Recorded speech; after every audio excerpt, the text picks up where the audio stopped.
casket was closed. Stephanie had insisted, her voice breaking, her face a carefully arranged mask of grief, that the accident had left my son's body too damaged for an open viewing. "You don't want that memory, Margaret," she had whispered, pressing a trembling hand to her heart. I stood there in my black dress, my palms damp, and I wanted desperately to believe her. But something inside me, something older than reason, kept telling me this wasn't right. I'd attended enough funerals in this town to know the rhythm of grief. A hush over the pews, murmured condolences, casseroles cooling in the church basement. But this was a performance. Every tear of hers felt rehearsed, perfectly timed for the audience of mourners who kept glancing our way. And yet, I told myself, maybe I was simply being cruel. Maybe this was what grief looked like on her. Then my phone buzzed.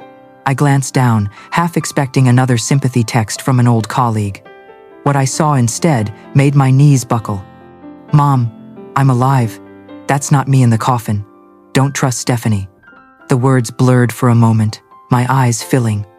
I pressed my phone to my lap, shielding the screen from anyone who might look over. My hands shook so badly I thought the phone might slip. I reread the message 3 times, as if my mind couldn't reconcile what my heart wanted to believe. My son, my Danny, was alive. I forced myself to lift my gaze. Stephanie was dabbing at her eyes with a handkerchief, her lipstick perfect, her eyeliner unsmudged. She leaned toward me and whispered, "Thank you for being so strong, Margaret. Danny would be proud." Her fingers tightened around mine in a gesture that was meant to look supportive.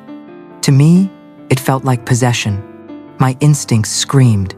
But 42 years as a high school English teacher had taught me the value of restraint. I had stood in classrooms full of defiant teenagers, learned when to challenge, when to hold silence, when to pretend I didn't notice what was happening until I had the proof in hand. Now, that training returned. I swallowed my rage, nodded at her as though I were the grieving, compliant mother-in-law she believed me to be, and slipped my phone into my purse. I typed a quick reply when no one was watching. "Where are you? What's happening?" The answer came so fast my breath caught. "Can't explain now. They're watching. Meet me at the old Miller farm tomorrow, 3 p.m. Come alone. Don't trust Stephanie." The old Miller farm, of course. 15 miles outside town, abandoned for decades.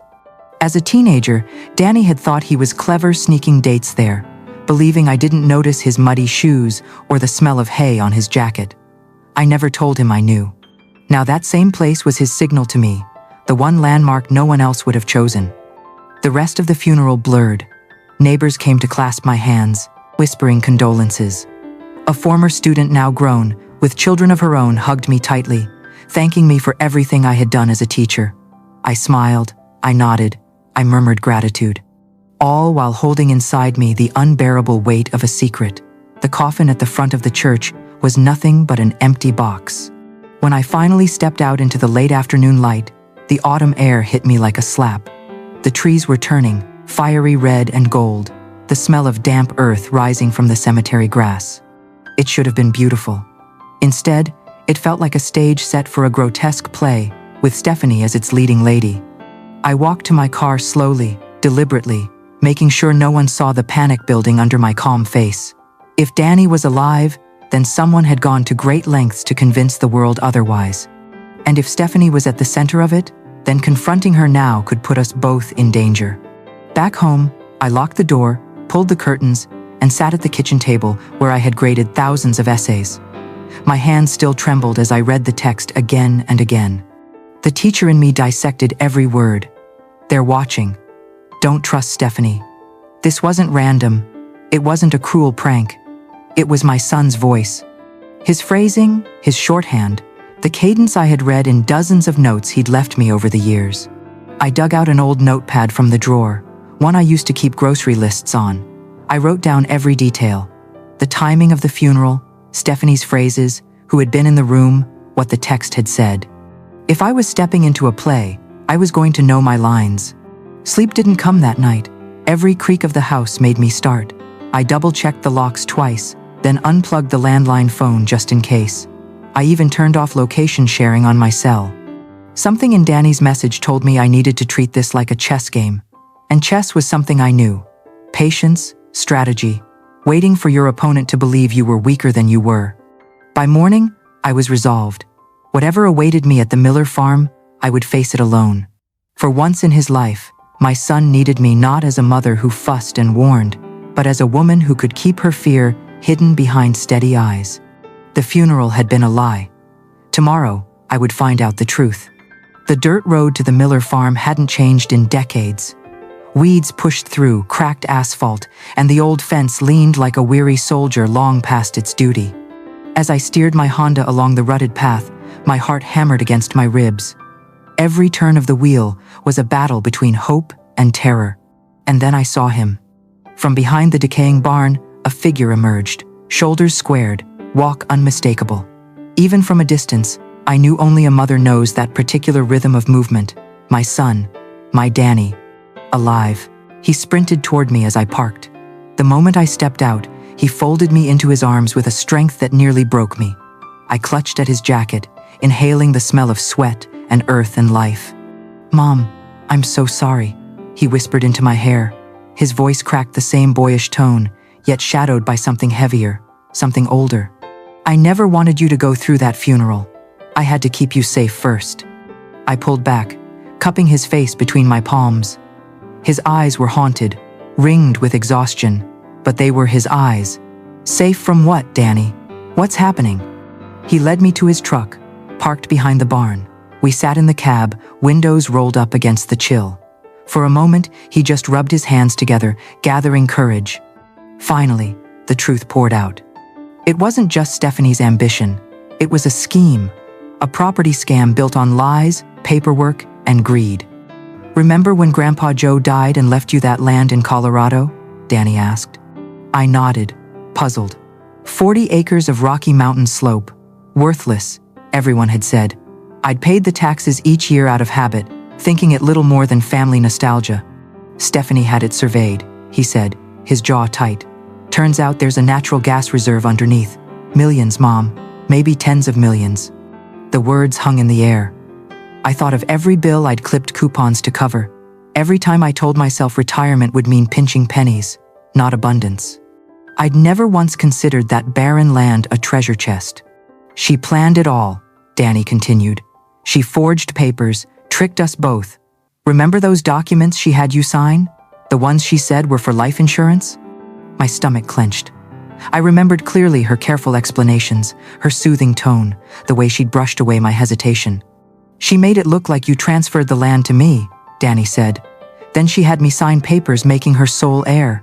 If anything happened to me, the land would be hers, instantly." It clicked together with the sick precision of a puzzle. The rushed signatures, the urgency, the way she'd inserted herself into every financial conversation. "So if you're dead, she owns the land worth millions." He nodded grimly. "Exactly. And it's worse, Mom. She's not acting alone. The people behind her, they're dangerous. Criminals. This isn't their first scheme. They target older folks, families who don't realize what they own, then trap them with forged documents and accidents that never were accidents." I stared at him, a protective rage rising like fire in my chest. These people thought they could erase my son, erase me with a few papers and a staged funeral. "How do you know all this?" I asked. "I overheard a call," he said, his hands trembling. "Stephanie was planning my accident, talking about funeral details before it even happened. I had hours before they moved, so I disappeared." "Then whose body?" "There is no body," he said quickly. "The coffin's full of sandbags. I just needed time, Mom. Time to find evidence, to stop them. But they're watching, and if they realize I'm alive, they'll come after me," I finished. The weight of it sank in. We sat there in the silence of the abandoned farm, listening to the rustle of wind in the overgrown fields. For 40 years, I had been the protector bandaging scraped knees, mending broken hearts, grading essays late into the night while Danny slept. Now he was a grown man, hardened by betrayal, yet still looking to me for safety. I reached across the cab, took his hand, and squeezed. "You're not fighting this alone." His shoulders sagged with both relief and despair. "Mom, they won't stop. They'll come for you, too." I forced a steadiness into my voice that I didn't entirely feel. "Then we'll make them think we're weaker than we are, and when the time comes, we'll show them exactly who they underestimated." The old Miller farm had been a teenage hideout, a place of secrets and rebellion. Now, it became the beginning of something far more dangerous. A plan that would test everything I thought I knew about survival, justice, and the lengths a mother will go to protect her child. Stephanie welcomed me into her kitchen that evening like a grieving daughter-in-law, her voice trembling, eyes rimmed in artful red. On the table lay a neat stack of documents, insurance forms, beneficiary updates, power of attorney drafts, all organized as though grief had sharpened her efficiency rather than destroyed it. "Margaret," she began softly, sliding a paper toward me. "I know this is hard, but we need to think about Danny's estate. There are some things to transfer. I just want to make sure you're taken care of." The performance would have fooled anyone else. But I had spent a lifetime watching teenagers attempt to bluff their way through essays, feigning confidence in passages they hadn't read. Stephanie's mask was just as thin. Her pupils dilated when she thought I wasn't watching. Her tone shifted too quickly, from sorrow to businesslike crispness. I slipped on my reading glasses, leaned in, and squinted. Some pages looked familiar, things she'd had me sign weeks ago. Others were new, far too complex to be mere updates. One line leapt out at me. "The Colorado property, my father's land." I forced my hand to tremble, my voice to waver. "Oh, I'm not sure I understand, dear. Why would my son's estate involve my land?" For the briefest flicker of a moment, irritation cracked through her mask. Then the grieving widow returned, her hand covering mine. "Danny was helping with your estate planning, remember? He worried about you living alone. He wanted things to be easier for you as you get older." The condescension in her voice cut sharper than any knife. She had rehearsed this story, painted me as the frail old woman whose memory might already be slipping. They'd built a narrative brick by brick, ready to present me as fragile, confused, easily manipulated. I let her believe it. With clumsy fingers, I reached for a pen, then accidentally knocked over my water glass. The papers darkened under the spill, Stephanie rushing to grab towels. While she turned, I slipped my phone from my purse and snapped photo after photo of the soggy documents. Evidence. Hard evidence. "Oh dear, I'm so clumsy," I murmured, dabbing uselessly at the mess. Stephanie smiled tightly, her jaw clenched just enough to reveal her frustration. "It's fine. I have copies. We'll just do this another night." When I finally escaped her house, my hands were still shaking, not from fear, but from adrenaline. I had bought myself a little time, but time proved to be shorter than I thought. Hours later, back in my living room, the lamps were already on when I walked in. 3 men waited uninvited, unapologetic. One sat in my late husband's recliner, legs spread casually as though he owned it. Another leaned against the wall, arms crossed. The third paced slowly, scanning family photos with calculated indifference. "Mrs. Walsh," the man in the recliner said. His face was forgettable in the most dangerous way, ordinary, almost bland. "We need to talk." I straightened, summoning the same calm authority I'd used in classrooms for 4 decades. "I don't recall inviting you into my home. You'll need to leave." He smiled, and it was far worse than a threat. "I'm afraid we can't do that just yet. There's been some confusion about your son's business affairs." "My son is dead," I said flatly. "Whatever business he had, it died with him." The younger one pulled out a phone, swiping until a photo appeared. My breath caught.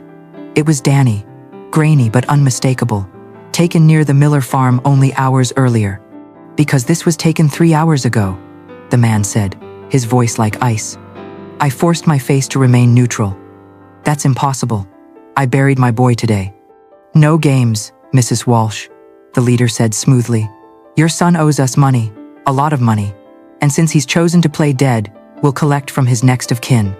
2.5 million, the third man finally spoke, his voice gruff, plus interest. Either he pays, or you hand over the Colorado property. Tonight. The pieces clicked sickeningly into place. Stephanie had already told them everything, the property, the supposed death. Their plan was unraveling, and they were accelerating to plan B. I stalled, my teacher instincts kicking in. "How much did you say?" 2.5, and counting. "I don't have that kind of money," I said honestly. "But you have land worth 10 times that," the man in the recliner countered. He leaned forward, his smile thin. "Sign it over, and your son's debt is forgiven. He can even come back from the dead, if you like." Very biblical. The threat was crystal clear. If I resisted, they would kill him.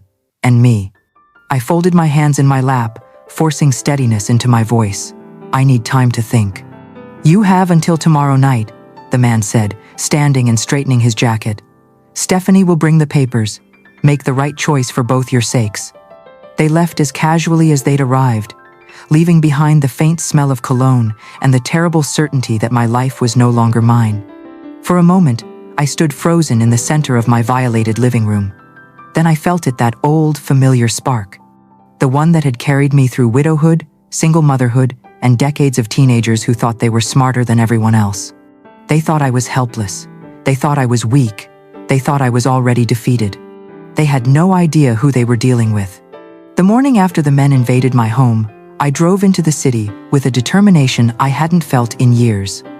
For the first time in 2 decades, I called in sick to my volunteer shift at the library. I needed every ounce of focus for what came next. I knew exactly where to go. Marcus Chen, my lawyer since my husband's death, but more importantly, once my student, a wiry, stubborn boy who had nearly failed senior English until I refused to give up on him. Back then, he had sat in the back row, his notebooks filled with doodles, his essays half finished. But I had seen potential. I had pushed. He had fought me every step, then surprised us both by becoming one of the sharpest legal minds in the state. His office smelled of mahogany and ambition. When he rose from behind his desk, his grin was genuine. "Mrs. Walsh, you look exactly the same as when you terrorized us with Shakespeare." "I prefer educated with enthusiasm," I replied, hugging him quickly. "Marcus, I need your help with something unusual." As I laid out the story, Stephanie's fraud, the forged documents, the staged funeral, the men in my living room, I watched the warmth drain from his face. He leaned back, hands steepled, eyes narrowing. "You realize what you're describing are multiple felonies," he said slowly. "Fraud, extortion, conspiracy, possibly attempted murder. And if your son is hiding from loan sharks, there may be charges on his side too. The smart thing would be to call the FBI right now," he added. I shook my head. That would put Danny in prison for years, and those people? They'd scatter, vanish into the wind. "No, Marcus. I want another way. I want them trapped. All of them. Not just Stephanie." He studied me with the same look he'd once given me when I handed back his failed midterm essay, like he was deciding whether I was mad or brilliant. "What exactly are you proposing?" I leaned forward, lowering my voice. "They worship paperwork. They think signatures give them power. So let's make paperwork their noose." It was audacious, and for a moment silence filled the polished office. Then Marcus smiled, a flash of recognition, Hamlet's ghost in his eyes. "A legal landmine," he murmured. "Give them exactly what they want, but make signing it a confession." 3 hours later, I left his office with a briefcase heavier than any gradebook I'd ever carried. Inside were documents that looked indistinguishable from legitimate transfers. A trust assigning Stephanie as trustee, property deeds, insurance clauses, but woven into every paragraph were provisions so sharp they could cut steel. Accepting trusteeship meant affirming awareness of prior fraudulent activity and agreeing to disclose it to federal authorities. Any signature constituted acknowledgement of criminal conspiracy. Automatic clauses would trigger jurisdiction at the federal level. "If they sign," Marcus explained, "they've confessed. If they don't get the property. Either way, we win." "And if they have a lawyer read it?" I asked. He smiled. "That's the beauty. It's buried under pages of dense, technical language. A bored criminal flipping through will see exactly what he expects. Property, control, power. But a line here, a phrase there, they won't notice until the FBI is already knocking." I sat in the leather chair, staring at the stack of documents, equal parts terrified and exhilarated. For 42 years, I had taught teenagers to see beneath the surface of words, to recognize subtext. Now, I was weaponizing every lesson I had ever given. Marcus grew serious. "Margaret, these people are dangerous. You cannot confront them in private. The exchange has to happen in public, where you have cover. A diner, a library, a courthouse somewhere ordinary. but filled with witnesses. The Riverside Diner leapt to mind instantly. A place where everyone knew me, where Sheriff Bradley ate meatloaf on Tuesdays, where gossip passed for currency. Perfect. Marcus, I said softly, I spent my life teaching kids how to outsmart bullies. These criminals are just older, better-dressed versions of the same thing. I can do this. His eyes softened. You've always been braver than you realize. I left with the briefcase clutched like a shield, the city streets blurring around me. They thought I was a helpless widow, cornered and afraid. Tomorrow night, when Stephanie came for her signatures, she would find a very different Margaret Walsh waiting. The Riverside Diner had always been a kind of second home to me. Its vinyl booths and chipped coffee cups had witnessed decades of gossip, proposals, arguments, reconciliations, and late-night grading sessions. It smelled of bacon grease and strong coffee, and on Tuesday nights, it reliably hosted half the town's officials, people who would never dream that one day their presence might save my life. I chose a booth in the far corner, the one where I could see the whole room without being conspicuous. Sheriff Tom Bradley was in his usual seat, bent over a plate of meatloaf, papers spread out beside him. At another table, Prosecutor Janet Morrison laughed with her book club, a pile of novels stacked between coffee cups. I felt my pulse steady. This wasn't just a diner tonight, it was a stage, and every person in it was an unwitting witness to what was about to unfold. Stephanie arrived precisely at 7, punctual as always. She wore a black dress again, still clinging to the performance of the grieving widow, though her makeup was more businesslike this time. Beside her was a man I hadn't seen before, mid-50s, square jaw, the kind of calculating gaze that swept the room before he Saturday.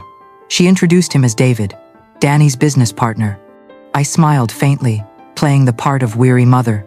Of course, thank you for coming. David slid into the booth opposite me, his voice low. I thought this was going to be private. It is, I said mildly, nodding toward the din of the diner. No one's paying attention to us. Stephanie set a manila folder on the table, pushing it toward me with a rehearsed solemnity. These are the papers we discussed. The property transfer, insurance forms, a few other things that need your signature. I glanced at them briefly, recognizing the same fraudulent stack she'd tried to get me to sign before. Then I set them aside and pulled out Marcus's carefully prepared briefcase. Actually, I said, letting my voice tremble just a little, I asked my lawyer to prepare something more comprehensive. I want to make sure everything is done properly. David's eyes flickered at the name on the documents. Marcus Chen. He's thorough. He is, I agreed. He made sure these papers protect everyone's interests. For the next 20 minutes, I watched them leaf through the documents. I kept my posture small, hands folded like I was intimidated, but my mind was razor sharp, tracking every change in their breathing, every flick of their eyes. The language was dense, layered with technical clauses. Stephanie frowned, lips moving as she read. David's brow furrowed. This seems unnecessarily complicated, Stephanie muttered. Well, dear, I said gently, signaling the waitress for more coffee. When you're dealing with millions of dollars, you can't be too careful. That was when David looked up, suspicion creeping in. What kind of protections are these? Oh, the usual things, I said lightly. Ensuring there are no fraudulent transfers, no outstanding liens, no criminal activity associated with the land. Standard language. You understand. I watched their expressions tighten tiny giveaways that told me Marcus's landmines were working. Still, they were desperate. And desperation makes people reckless. David started to close the folder. I think we should have our lawyer review this. I gave a regretful shrug. Of course. But Marcus did mention that after midnight tonight, the property would fall under new federal reporting requirements. It could delay everything for months. It was complete nonsense, but it sounded official enough. Stephanie's head snapped up. Months? Quarterly oversight, I added vaguely. Mineral rights, complications. The fear of losing their prize outweighed caution. They glanced at each other, then bent again over the documents. 40 long minutes passed while they combed through every page. I sipped coffee, keeping my breathing even, each tick of the diner's wall clock like a drumbeat in my chest. Finally, Stephanie picked up the pen. Her hand trembled slightly, but her signature flowed onto the page. David followed, his name scrawled beneath hers. They had no idea they had just confessed to everything. I excused myself with a shaky smile, murmuring something about the restroom. Instead, I walked straight to Sheriff Bradley's table. He looked up, surprised, as I slid into the booth across from him. "Tom," I said quietly, my voice steady now. "I need to report multiple felonies, and I have written confessions from the perpetrators." His fork froze halfway to his mouth. "Come again?" "They signed everything," I whispered, opening my briefcase just enough for him to see the stack of papers. "Fraud, extortion, conspiracy, and this is only the beginning." I had one more task before the curtain fell. I needed them to reveal where they were taking those documents, the final piece of the trap. When I returned to the booth, Stephanie was impatient, gathering her purse. "Where do we go from here?" I asked softly. David answered without hesitation. "We need to deliver these to our legal team tonight. Warehouse on Industrial Boulevard." I nodded slowly, my face the picture of weary trust. "Then I suppose this is goodbye." Stephanie leaned forward, hugging me, her perfume cloying. "Thank you, Margaret. Danny would be so proud of you." I let her believe she had won, because in 30 minutes, when they stepped into that warehouse, she would learn the truth. From the ridge above the warehouse district, I could see everything. The night was crisp, the air sharp with autumn cold. My old binoculars, the ones I used for birdwatching, shook in my hands as I watched the trap close. At 10:47 p.m., 3 cars pulled up to the warehouse on Industrial Boulevard. The first held Stephanie and David, their faces taut with anticipation. The second carried 2 of the men who had sat in my living room as though they owned it. The third, a pair of strangers higher in the chain, perhaps the mastermind Stephanie had been working for all along. For 12 long minutes they were inside. Then the floodlights blazed. A booming voice shattered the night. "This is the FBI. Exit the building with your hands visible." What followed was almost anticlimactic.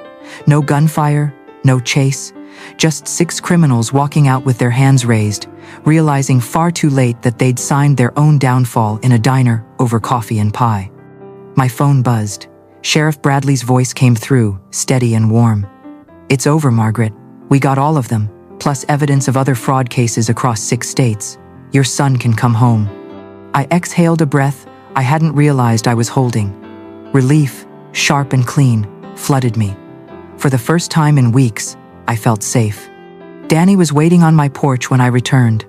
The porch light haloed him, his face older, lined with guilt, but alive. We fell into each other's arms, the embrace fierce and unbreakable. "Is it really over?"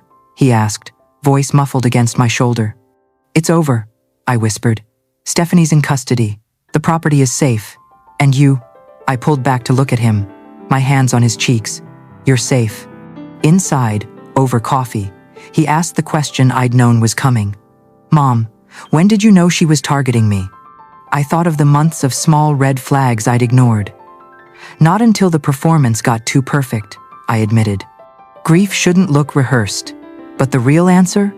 When she brought those papers. She knew exactly what she wanted and exactly how to manipulate me to get it. That's when I knew. His shoulders slumped. "So our marriage? It was all fake." "Her feelings may have been," I said gently. "But yours weren't, and that matters. You loved honestly. That's not weakness, Danny. That's strength." He was quiet a long time. How do I ever trust anyone again? I reached across the table, squeezed his hand. "You start by trusting yourself. Learn to see the red flags, to question what feels too good to be true. And remember, not everyone wants to hurt you. Some people will love you the way you deserve." For the first time since this nightmare began, he smiled, worn, tentative, but real. Like my mom, who turned out to be a criminal mastermind. "I prefer strategically gifted," I said with a wry smile. "And don't forget, you faked your death. That took courage too. You're stronger than you think." Weeks later, I received a letter from the federal prosecutor. 23 felony counts, fraud, conspiracy, extortion, a nationwide ring dismantled, over 40 million in stolen assets recovered. My testimony and the trap Marcus had crafted would send them to prison for decades. But victory was more than numbers. It was seeing my son alive at my kitchen table. It was knowing no other mother in our town would be tricked into signing away her life.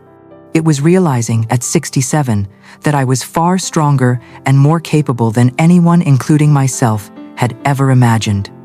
The funeral had been fake. The resurrection, however, was real. And sometimes, being underestimated is the sharpest weapon you'll ever have.